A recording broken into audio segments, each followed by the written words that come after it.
আচ্ছা, আমরা একটা বিষয় দেখব, উপজাতি সম্পর্কে জানবো। উপজাতি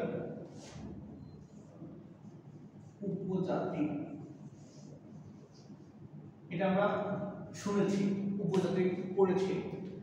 তো প্রশ্ন এমন যে আমরা দেখব বৃহত্তম উপজাতি কোনটি, বৃহত্তম উপজাতি কোনটা, আমাদের কনফিউজ হয়। বৃহত্তম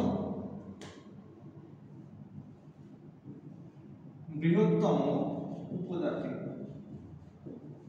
উপজাতি কোনটি, এটা আমরা সহজে কিভাবে মনে রাখবো সেই টেকনিকটা একটু শেখাবো।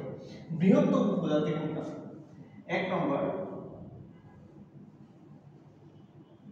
চাকমা নাকি মারমা। এই বিষয় নিয়ে আমাদের মধ্যে কনফিউজ হয়, দুটো শব্দ, চাকমা না মারমা, মানে বৃহত্তম উপজাতি কোনটা। তাহলে আমাদের মনে রাখার টেকনিকটা কি? মনে রাখার টেকনিক এরকম যে আমরা ক খ তো পড়েছি, ক খ তো জানি।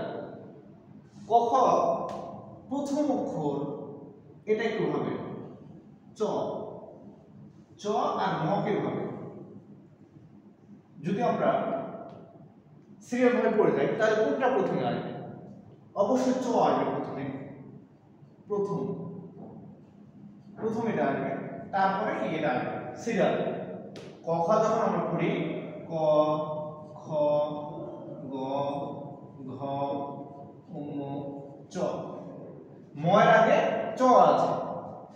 এই জন্য এটা মনে রাখার টেকনিক আমি যেভাবে মনে রেখেছি, ঠিক আছে, এভাবে মনে রাখবেন।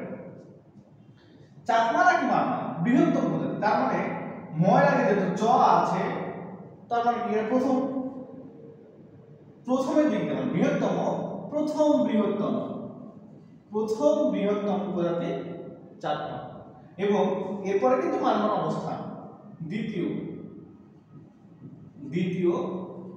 বৃহত্তম উপজাতি হচ্ছে কি মারমা।